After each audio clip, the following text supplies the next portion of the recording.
How did a prisoner boy make Lamborghini? If you like cars, and we mean fast cars, Lamborghini will undoubtedly be on your list of favorite brands. But how did this all start? A prisoner somehow ended up building the $11 billion company now worth more than Ferrari. In fact, Ferruccio Lamborghini started this company as revenge for the fact that Enzo Ferrari insulted him. Let's decode the man and his dreams, Ferruccio Lamborghini. Ferruccio Lamborghini was born on April 28, 1916, in Renazzo, Italy.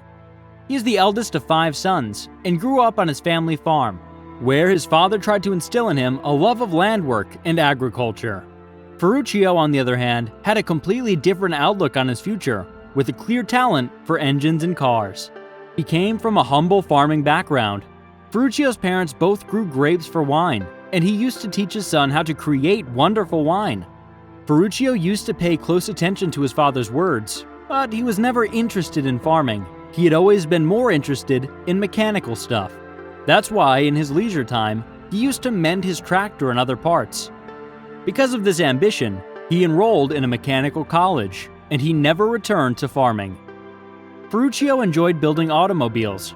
Because of this interest, he began working in a company called Cavaliere Rigi, which used to service Italy's army machinery.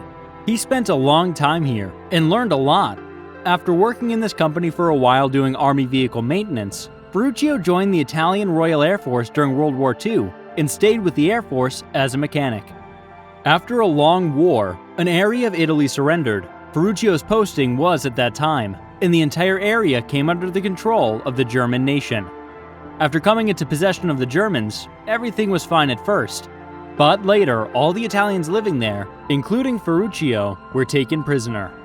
Now we all know what happened to the people who were imprisoned during World War II and how they were treated. Ferruccio had to go through all these situations at the time, but he didn't stop there. Even while imprisoned, he solved many problems and repaired several of the German army's cars. Because of their behavior, they were released after a few years.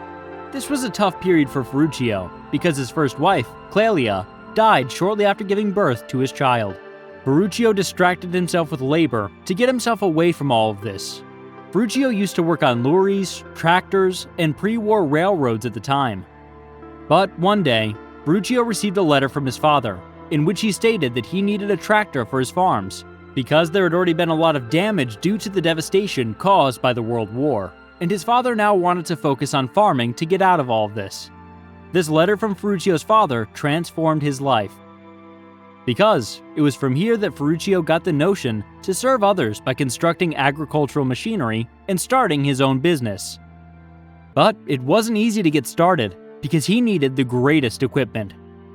Then Ferruccio had the idea of building a new tractor using military equipment left over from the war. Using this logic, he created a tractor that could run on diesel instead of pricey gasoline. Slowly, Ferruccio established his own company, Lamborghini Trattori. Profits at the corporation began to rise gradually. That's why they needed more space, as well as other resources to boost their output. Ferruccio's father, seeing his son's hard work, sold all of his assets and gave him the proceeds, which Ferruccio could use to expand his business. Ferruccio was acutely aware of the time and circumstances. He began working tirelessly, day and night, to restore normalcy. You've probably heard that hard work in any field never goes unnoticed. Ferruccio's tractor manufacturing company became well known throughout Italy in the same way. As the business began to thrive, a large amount of money began to flow in. He spent this money to buy his favorite item, an automobile. Ferruccio is already a fan of one-to-one sports and luxury vehicles. As a result, he had many luxurious vehicles in his garage, such as Mercedes, Maserati, and Alfa Romeo. Even after becoming the owner of a corporation and a successful businessman, he never stopped demonstrating his mechanical abilities. Rather, if one of his automobiles broke down, he would fix it himself. He then opted to incorporate a Ferrari in his garage, and this decision proved to be a watershed moment in his life. Lamborghini was founded on this decision. He purchased a Ferrari 250 GT model and discovered numerous problems with it. The clutch was the most serious issue with that Ferrari. When Ferruccio saw it open, he was shocked, since it had the identical clutch that he had used in his tractor. In response to his criticism, Ferruccio contacted the founder of Ferrari, Enzo Ferrari. Enzo Ferrari became enraged when he heard Ferruccio's words, and told Ferruccio that it was not the clutch's fault, but the driver's. Furthermore, that a tractor driver like you will not understand a fancy car like a Ferrari. Enzo's statement stunned Ferruccio. As a result, Ferruccio embarked on his new voyage. He thought that now is the time to show the world what a true sports automobile looks like. Only one thought entered Ferruccio's mind.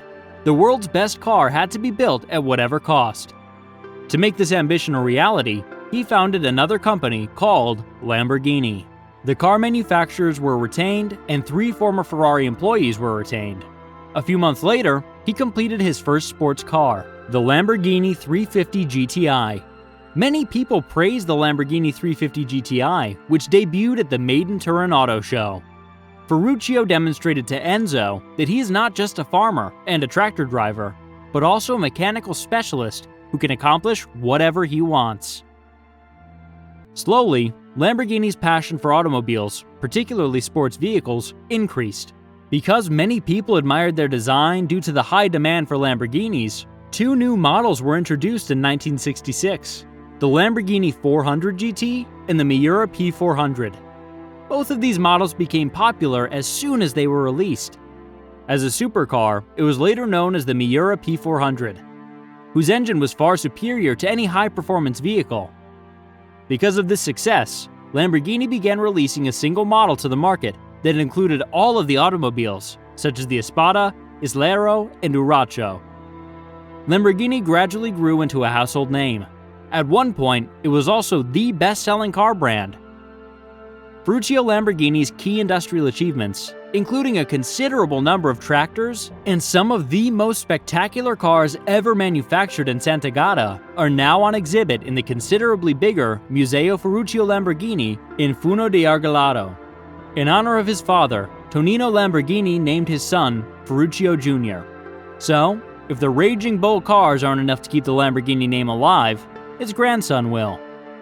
So there you have it, viewers. The story of Lamborghini reaching from floor to floor. Tell us in the comments who inspired you the most, Lamborghini or Ferrari? Please share your thoughts in the comments area. Why not connect for further information? Make sure you're signed up. Thank you for sticking with us until the end.